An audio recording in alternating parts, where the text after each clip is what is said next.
Le Conseil constitutionnel a validé, vendredi 14 avril, le report de l'âge de départ à 64 ans prévu par la réforme des retraites. Il a retoqué 6 dispositions du texte, dont celle concernant l'index senior.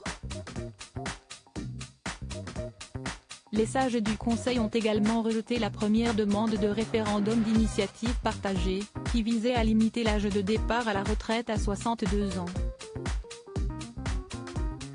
La première ministre Elisabeth Borne a approuvé cette décision, estimant que le texte arrive à la fin de son processus démocratique, et jugé que ce soir, il n'y avait ni vainqueur, ni vaincu. De son côté, Emmanuel Macron a appelé dès vendredi les syndicats à venir le rencontrer. Le Conseil constitutionnel est une institution créée par la Constitution de la Ve République de 1958, dont le rôle est de se prononcer sur la conformité à la Constitution des lois. Dans une interview réalisée par France Info le 14 avril, la professeure de droit public et constitutionnel Laureline Fontaine a critiqué l'institution expliquant « Le Conseil constitutionnel n'est pas un véritable contre-pouvoir, si est plutôt une annexe du pouvoir politique, auquel il ne se confronte que rarement ». Les membres du Conseil constitutionnel sont nommés pour 9 ans non renouvelables, par tiers tous les 3 ans, par les présidents de l'Assemblée et du Sénat et par le chef de l'État, ce qui nourrit également les critiques.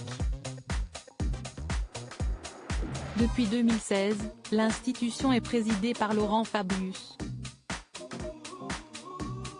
Laurent Fabius, qui partage sa vie, Laurent Fabius file depuis plus de 20 ans le parfait amour avec Marie-France Marchand-Baillet. Dans ma vie personnelle, j'ai du mal à le dire, mais je suis très heureux. J'ai la chance d'avoir une personne que j'aime et qui m'aime, glissait Laurent Fabius dans l'Opinion en 2015. La femme d'affaires de 66 ans et maman de 3 enfants, Victoria, Jean-Nicolas et Jean-Benoît, nés de son mariage avec Jean-Michel Baillet.